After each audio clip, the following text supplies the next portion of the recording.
ഇപ്പോൾ നാം ശ്രവിച്ചുകൊണ്ടിരിക്കുന്നത് morning voice എന്ന മിസസ് റോഷയാണ്. ഇന്ന് രൂത്തിന്റെ പുസ്തകത്തിൽ നിന്നും കർത്താവിൻ്റെ ദാസൻ കുഞ്ഞുമോൻ തോട്ടപ്പള്ളി ധ്യാനചിന്തകൾ പങ്കുവയ്ക്കുന്നു. ദൈവനാമത്തിന് മഹത്വമുണ്ടാകട്ടെ.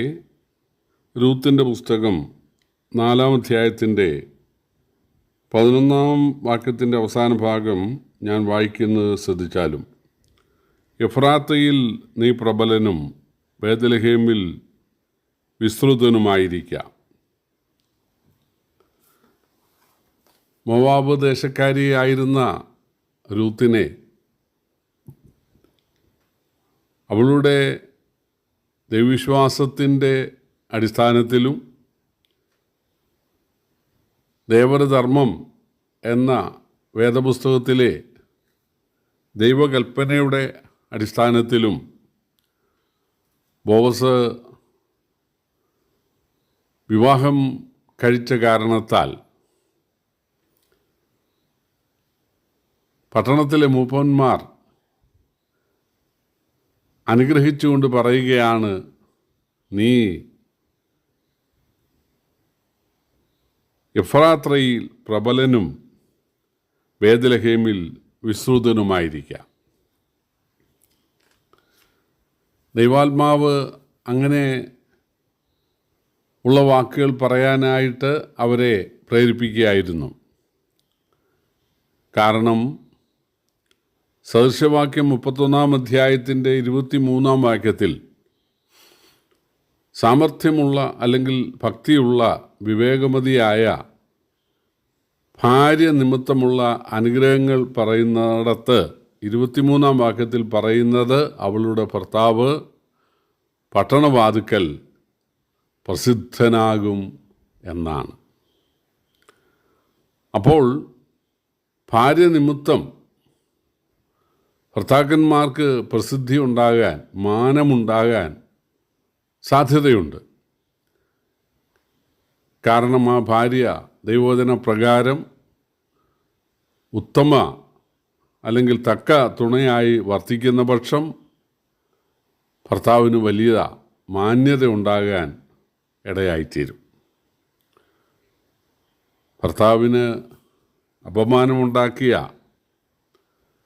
ഒരുപാട് സ്ത്രീകൾ വേദപുസ്തകത്തിലുണ്ട്. എന്നാൽ ഭർത്താവിന് മാന്യത ഉണ്ടാക്കിയ ധാരാളം സ്ത്രീകളുണ്ട്. ന്യായാധിപന്മാരുടെ പുസ്തകത്തിലെ ദബോര എന്ന പ്രവാചക നിമിത്തം ഭർത്താവ് ലപ്പിദോത്ത് അറിയപ്പെടാൻ ഇടയായിത്തീർന്നു. ദബോരയുടെ കാര്യം പറയുമ്പോൾ ഭർത്താവിൻ്റെ കാര്യവും പരിശുദ്ധാത്മാവ് വേദപുസ്തകത്തിൽ എഴുതുകയാണ്. അതുപോലെ യായേൽ എന്ന സ്ത്രീ നിമിത്തം, അതായത് കനാന്യ രാജാവിൻ്റെ സേനാനായകനായ സീസരയെ കുറ്റിയും ചുറ്റികയും ഉപയോഗിച്ച് കൊന്ന ആ യായേൽ നിമിത്തം യായേലിൻ്റെ ഭർത്താവായ ഹേബേറിന് വലിയ മാന്യത ഉണ്ടാകാൻ ഇടയായി. മോശയുടെ അളിയൻ്റെ കുടുംബത്തിൽപ്പെട്ടവരാണവർ. അതുപോലെ ശമൂവേലിൻ്റെ പുസ്തകത്തിലെ ഹന്ന നിമിത്തം എൽക്കാനയ്ക്ക് വലിയ മാന്യത ഉണ്ടാകാൻ ഇടയായിത്തീർന്നു. എസ്തേർ നിമിത്തം അഹശ്വേരോശ് രാജാവിന് വലിയ മാന്യത ഉണ്ടാകാൻ ഇടയായിത്തീർന്നു.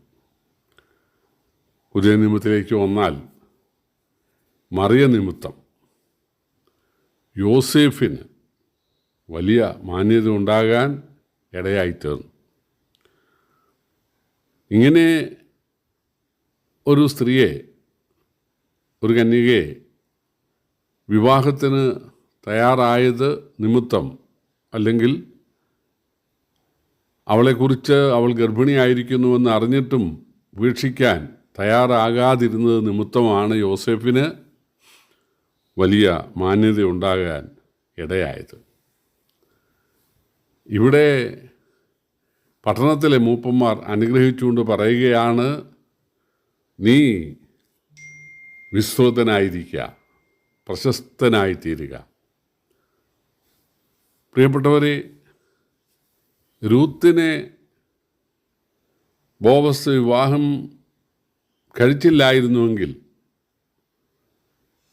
പണക്കാരനായ ഒരു കൃഷിക്കാരൻ എന്നുള്ളതിലുപരിയായ യാതൊരു പ്രശസ്തിയും അദ്ദേഹത്തിന് ഉണ്ടാകുമായിരുന്നില്ല.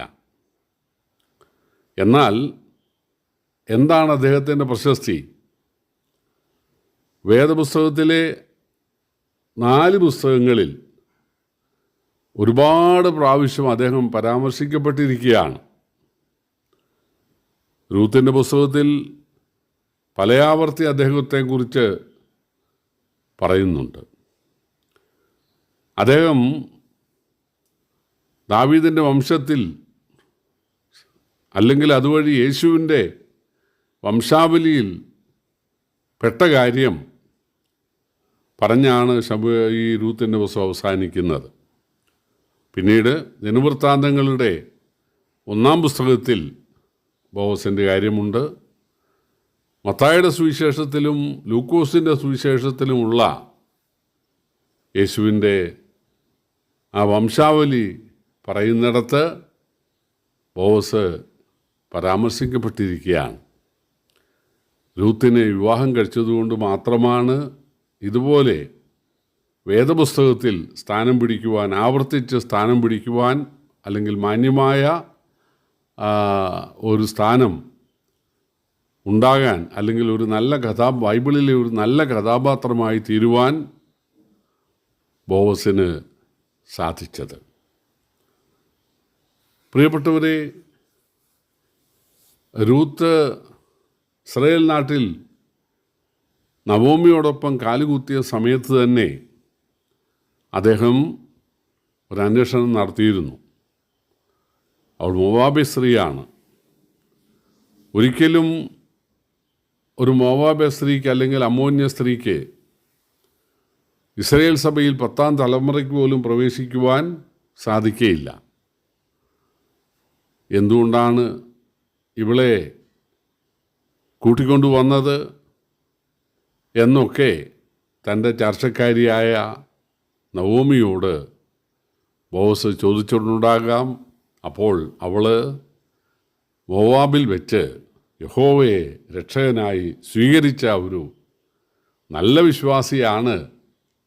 യാതൊരു ഭൗതിക ലക്ഷ്യവും അവൾക്കില്ല, അവൾക്ക് തിരിച്ചു പോകാം എന്ന് ഞാൻ പറഞ്ഞതാണ്.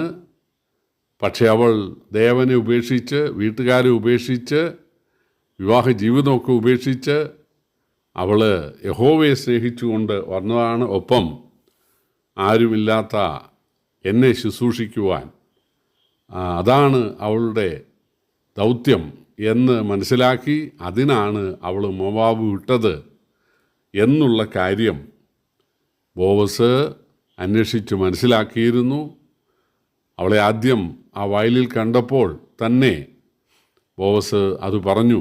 ഇസ്രായേലിൻ്റെ ദൈവമായ യഹോവയുടെ ചിറകിൻ കീഴിൽ ആശ്രയമർപ്പിച്ച് വന്നിട്ടുള്ള നിനക്ക് ദൈവം പൂർണ്ണ പ്രതിഫലം തരട്ടെ എന്ന് പറഞ്ഞാണ് ബോവസ് അവളെ അനുഗ്രഹിക്കുവാൻ ഇടയായി തീർന്നത്.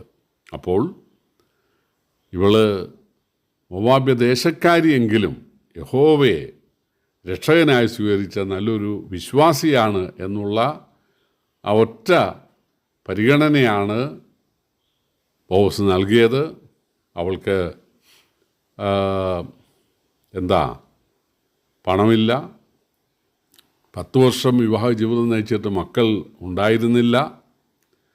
അവൾ ഒരു വിധവയായിരുന്നു. അവൾ ഒരു ചെറിയ വീട്ടിൽ അമ്മാവിമ്മയോടൊത്ത് കഴിയുന്നവളും കതിര് പിറക്കി ഉപജീവനം കഴിക്കുന്നവളുമായിരുന്നു. പക്ഷേ ഇതൊന്നും ബേത്ലഹേമിലുള്ള മറ്റാളുകൾക്ക് അറിഞ്ഞുകൂടാ. അവർ വിചാരിക്കുന്നത് വെറുമൊരു മോവാബി സ്ത്രീ, നവോമിയുടെ മകൻ അവളെ കല്യാണം കഴിച്ചു, നവോമി അവളെ കൂട്ടിക്കൊണ്ടുവന്നു എന്നുള്ളതല്ലാതെ അവളുടെ ആത്മീക നിലവാരത്തെക്കുറിച്ചൊന്നും ചുറ്റുമുള്ള മറ്റ് യഹൂദ സ്ത്രീകൾക്കോ യഹൂദന്മാർക്കോ അറിഞ്ഞുകൂടാ. എന്നാൽ സൂക്ഷ്മമായ ഒരു അന്വേഷണം നടത്തിയ, പ്രത്യേകിച്ച് പട്ടണത്തിലെ മൂപ്പന്മാരിൽ ശ്രേഷ്ഠനായ ബോവസ് തീർച്ചയായിട്ടും അന്വേഷണം നടത്തണം. അങ്ങനെ തൻ്റെ അന്വേഷണത്തിൽ അവൾ അതീവ ഭക്തയാണ് എന്ന് മനസ്സിലാക്കിയതിൻ്റെ അടിസ്ഥാനത്തിൽ കൂടെയാണ് അദ്ദേഹം ആ പുതിയ വിശ്വാസിയെ തൻ്റെ ജീവിത പങ്കാളി ആക്കുവാൻ, ധീരമായ ഒരു സ്റ്റെപ്പ് എടുക്കുവാൻ ഇടയായത്. അടുത്ത ചാർച്ചക്കാരൻ മാറിപ്പോയപ്പോൾ തനിക്കും പറയാമായിരുന്നു, ഞാനല്ല, അടുത്ത ചാർച്ചക്കാരൻ ഞാനല്ല, അതുകൊണ്ട് എനിക്ക് ഒഴിവുണ്ട് എന്ന് പറയാമായിരുന്നു. നമ്മൾ പുതിയ നിയമത്തിലേക്ക് വരുമ്പോൾ ആ യെരിഹോ വഴിയിൽ കള്ളന്മാരാൽ ഉപദ്രവിക്കപ്പെട്ട് മുറിവേൽക്കപ്പെട്ട് നഗ്നനായി സമ്പത്ത് മുഴുവൻ അപഹരിക്കപ്പെട്ട് ആസന്ന മരണനായി കിടന്ന ആ വ്യക്തിയെ പുരോഹിതൻ ലേവ്യനും കണ്ടിട്ട് മാറിക്കടന്നു പോവുകയായിരുന്നു. തീർച്ചയായിട്ടും ശമര്യക്കാരനും മാറിക്കടന്നു പോകാം, അർഹതപ്പെട്ട ആളുകൾ അത് ചെയ്തില്ലല്ലോ, പിന്നെ ഞാൻ എന്തിനും ചെയ്യണം എന്ന് വേണമെങ്കിൽ ചിന്തിക്കാമായിരുന്നു. എന്നാൽ അവൻ ജാതി നോക്കാതെ, യഹൂദജാതി തങ്ങളുടെ ജാതിയെ നിന്ദിച്ചത് അതൊന്നും ചിന്തിക്കാതെ ഓർക്കാതെ തന്നാലാവുന്ന സേവനം ആ യഹൂദന് ചെയ്തു കൊടുക്കുകയാണ്. അതുപോലെയാണ് ബോവസ്. അടുത്ത ചാർച്ചക്കാരൻ മാറിപ്പോയപ്പോൾ തനിക്കും വേണമെങ്കിൽ അത് ചെയ്യാമായിരുന്നു. പക്ഷേ അത് ചെയ്യാതെ ധീരമായ ഒരു സ്റ്റെപ്പ് എടുക്കുവാൻ തയ്യാറായതിനാൽ ദൈവം വംശാവലി രൂത്ത് വഴി അല്ലെങ്കിൽ ബോവസ് വഴി തിരിച്ചുവിടുവാൻ പ്രസാദിച്ചു. അദ്ദേഹം യേശുവിൻ്റെ വംശാവലിയിൽ പെടുവാൻ ഇടയായി. കഴിഞ്ഞ 10 വർഷം മക്കളുണ്ടാകാതിരുന്ന രൂത്തിന് കുഞ്ഞുണ്ടാകാനിടയായി. അവൻ്റെ പേരാണ് ഓബേദ്. അവൻ്റെ മകനാണ് ഇശായി, അവൻ്റെ മകനാണ് പിന്നീട് ദാവീദ്, പിന്നെ ശലോമോൻ. അങ്ങനെ യേശുവിൻ്റെ വംശാവലിയിൽ പേര് വരുവാൻ, പ്രസിദ്ധനാകുവാൻ കാരണമായി തീർന്നു. അതെല്ലാം ദൈവവചനത്തെയും ദൈവജനത്തെയും സ്നേഹിച്ചതിൻ്റെ അടിസ്ഥാനത്തിലാണ്. പ്രിയപ്പെട്ടവരെ, ദൈവവചനത്തെയും ദൈവജനത്തെയും സ്നേഹിക്കുവാൻ ബോവസിനെ പോലെ നാം ധൈര്യം കാണിച്ചാൽ തീർച്ചയായിട്ടും നമ്മൾ ഭൂമിയിലും പ്രസിദ്ധരാകും, ദൈവസന്നിധിയിലും സ്വർഗത്തിലും പ്രസിദ്ധരായി തീരും. ഈ വചനം എല്ലാവർക്കും അനുഗ്രഹത്തിന് കാരണമായി തീരട്ടെ. കർത്താവിൻ്റെ വലിയ നാമം ഇന്നു വന്നേക്കും വാഴ്ത്തപ്പെടുമാറാകട്ടെ.